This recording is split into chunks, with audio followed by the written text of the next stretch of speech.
आज छत्तीसगढ़ के दौरे पर पीएम मोदी दोपहर 2:30 बजे राज्य के रजत जयंती समारोह में होंगे शामिल। नई विधानसभा भवन की देंगे सौगात।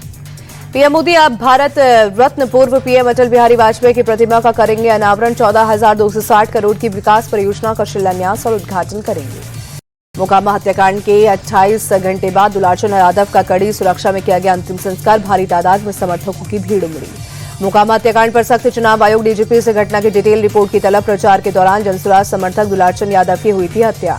दुलारचंद हत्याकांड में अब तक 2 आरोपी गिरफ्तार। मोकामा एसपी ने सबूत मिलने पर अनंत सिंह की गिरफ्तारी का दिया भरोसा। एफआईआर में अनंत सिंह का नाम भी शामिल। दुलारचंद के पैर में लगी गोली जानलेवा नहीं। पोस्टमार्टम करने वाले डॉक्टर्स के मुताबिक अंदरूनी चोट से हुई मौत, गोली हो गई थी आर पार। दुलारचंद का 3 डॉक्टर के पैनल ने किया पोस्टमार्टम। बताया हाथ, सीना और कंधे की हड्डियों में फ्रैक्चर मिले। बाहुबली सूरजभान सिंह ने चुनाव आयोग से दुलारचंद की हत्या की निष्पक्ष जांच करवाने की मांग की। कहा मोकामा में लोकतंत्र की हत्या हुई। मोकामा से आरजेडी कैंडिडेट और सूरजभान सिंह की पत्नी वीणा देवी ने की हत्याकांड की मजिस्ट्रेट जांच की मांग। कहा चुनाव आयोग को भी एक्शन लेना चाहिए। दुलारचंद मर्डर की एफआईआर में नाम दर्ज होने को अनंत सिंह ने जबरन फंसाने की साजिश करार दिया। कहा यह सारा खेल सूरजभान सिंह का है। दुलारचंद के परिवार से मिले जनसुराज के अध्यक्ष मनोज भारती कानून व्यवस्था पर उठाए सवाल। कहा एफआईआर में नाम आने पर भी आरोपी क्यों नहीं पकड़े। तेजस्वी यादव ने पूछा सवाल, गुंडों को कौन बचा रहा है? 40 गाड़ियों का काफिला हथियारों के साथ लैस कैसे घूम सकता है?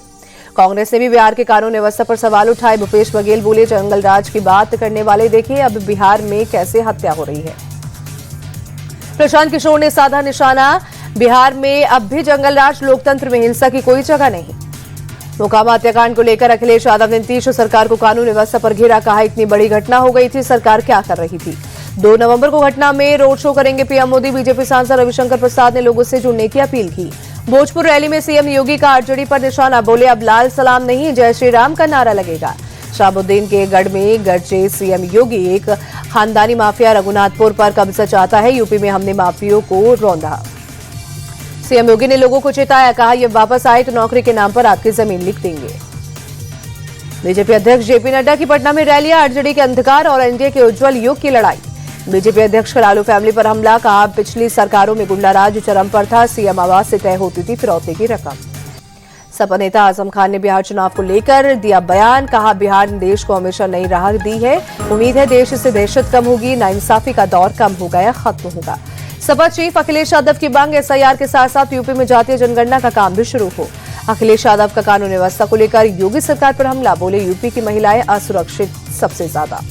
अखिलेश के बयान पर डिप्टी सीएम ब्रजेश पाठक का पलटवार। बोले वो घुसपैठियों को बचाने के लिए एसआईआर का विरोध कर रहे। किसी तरह एसआईआर रुक जाए, यही टीएमसी का मकसद। केंद्रीय मंत्री सुकांत मजूमदार का निशाना। बीजेपी ने पश्चिम बंगाल के मुख्य निर्वाचन अधिकारी को लिखा पत्र। टीएमसी नेता बीएलओ को खुलेआम धमका रहे हैं। यूपी के रामपुर में आजम खान से मिलने पहुंची सांसद इकरा हसन। कहा सियासी नहीं, पारिवारिक मुलाकात थी, उनकी तबीयत पूछने के लिए आई। जम्मू कश्मीर के एलजी मनोज सिन्हा का उमर सरकार पर निशाना। कहा राज्य का दर्जा नहीं मिला, इसीलिए काम नहीं हो रहा, बहाना नहीं चलेगा। एलजी मनोज सिन्हा के बयान पर जवाब देने से बचते दिखे सीएम उमर अब्दुल्ला। कहा मैंने उनका बयान नहीं पढ़ा। मलेशिया के कुआलालंपुर में आसियान देशों के रक्षा मंत्रियों की बैठक। रक्षा मंत्री राजनाथ सिंह मीटिंग में शामिल। दिल्ली में वायु प्रदूषण पर काबू पाने के लिए नया नियम लागू। आज से दिल्ली में BS3 और उससे नीचे की डीजल और पेट्रोल गाड़ियों की एंट्री पर रोक। दिल्ली में आज से सिर्फ BS4, BS6, CNG और LNG और इलेक्ट्रिक वाहन को आने की इजाजत। BS4 कॉमर्शियल वाहनों को 31 अक्टूबर 2026 तक अस्थायी तौर पर मिली छूट। दिल्ली के अक्षरधाम इलाके में खराब श्रेणी में प्रदूषण। आसमान में ऊंचाई धुंध, विजिबिलिटी कम हुई। दिल्ली के ITO इलाके में भी खराब श्रेणी में प्रदूषण का स्तर। एयर क्वालिटी इंडेक्स 270 दर्ज। बढ़ते प्रदूषण को काबू पाने के लिए दिल्ली में जगह जगह पानी का छिड़काव। लोधी रोड के आसपास MCD ने सड़कों पर छिड़काव किया। दिल्ली में इंदिरा गांधी इंटरनेशनल एयरपोर्ट पर महिला के पास 970 ग्राम गांजा बरामद। बैंकॉक से आई थी महिला अधिकारी, महिला से कर रही थी पूछताछ। देवउठनी एकादशी पर अयोध्या में भक्तों की भीड़। पंचकोशी परिक्रमा के लिए हजारों की संख्या में श्रद्धालु पहुंचे। अयोध्या के हनुमानगढ़ी मंदिर में उमड़ा भक्तों का सैलाब। देवउठनी 11 पर श्रद्धालुओं ने दर्शन पर बजरंगबली का आशीर्वाद भी लिया। देवउठनी 11 के मौके पर उज्जैन के महाकाल मंदिर में हुई विशेष भस्म आरती। बड़ी संख्या में लोग शामिल। जय श्री महाकाल के नारे लगे।